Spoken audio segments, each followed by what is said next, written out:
界上有一種騙子，善於層出不窮嘅創意，配合佢高超嘅手法，從而欺騙你嘅眼睛。佢騙到嘅係別人嘅掌聲、喝彩同埋歡樂。呢一種騙子叫做魔術師。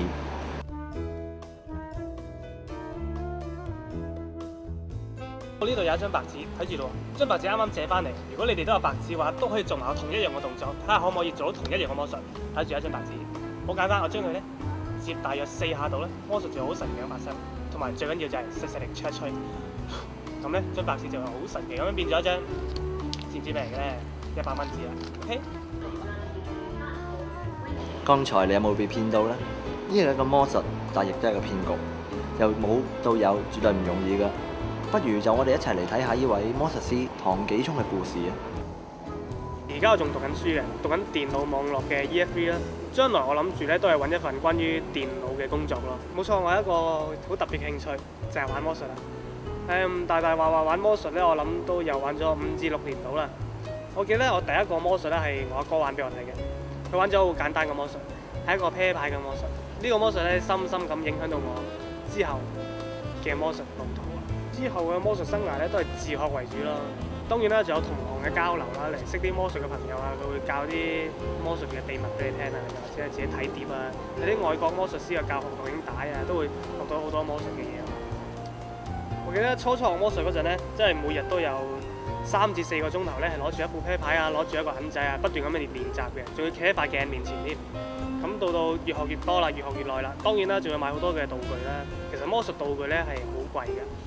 因為魔術本身嘅價值咧就係在於個秘密，知道個秘密之後咧，你會覺得魔術並唔係咁值錢嘅啫。我記得咧嗰陣時我讀中學嗰陣啦，有個老師喎，佢曾經睇我表演完一啲好簡單嘅啤牌魔術之後咧，佢就覺得呢個小朋友魔術都幾好喎。就咁啱咧嗰陣時咧學校有校慶喎，咁咧佢就叫我，喂阿聰啊，不如咧你上舞台表演一 part 魔術俾大家睇啦，好唔好？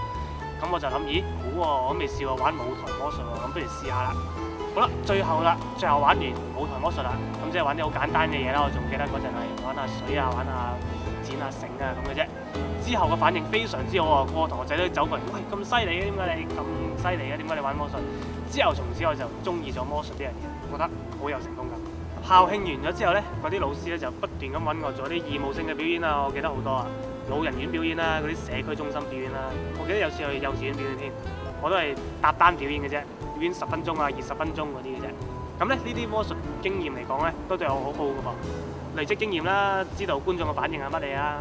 咁然之後啦，過咗呢個階段之後啦，我諗都有差唔多6、7個月啦，做咗呢啲工作之後，然之後咧就真真正正咧出去接一啲收錢嘅魔術表演啦，例如一啲舞台性質嘅表演工作啦、屋苑嘅嘉年華嗰啲表演啦。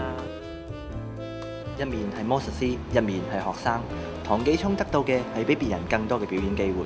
隨住表演越嚟越多，佢嘅技藝亦都變得越嚟越熟練。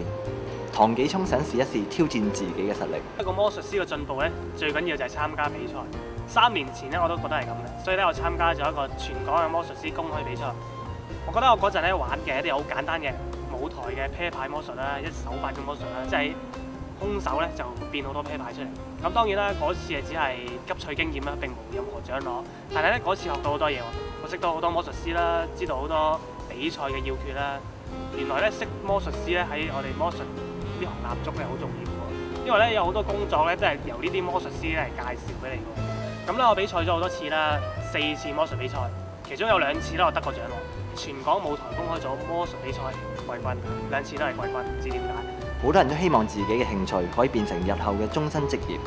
咁魔術師呢個多變嘅身份，又會唔會成為唐紀聰未來嘅事業呢？如果魔術嚟講嚟做一個終身嘅職業咧，係比較困難少少㗎，因為咧香港嚟講咧，魔術表演呢個事業咧係唔係太過好嘅，因為好多表演者咧，尤其是魔術嘅表演者咧，如果全職咁做嘅話咧，其實佢嘅收入咧並唔係咁穩定嘅啫。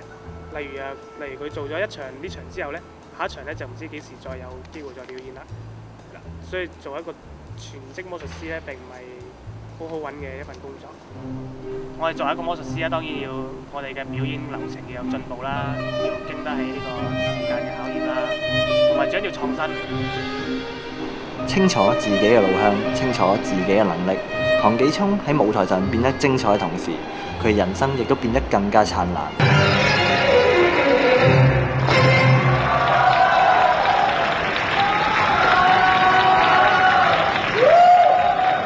哇！好迷人，好有風采，有魅力，亦都好有信心。咁啊，最特別嘅咧就係阿聰哥啊，好靚仔啊！好靚仔啊！你有冇留意啊？佢最特別啊，好靚仔啊！話你。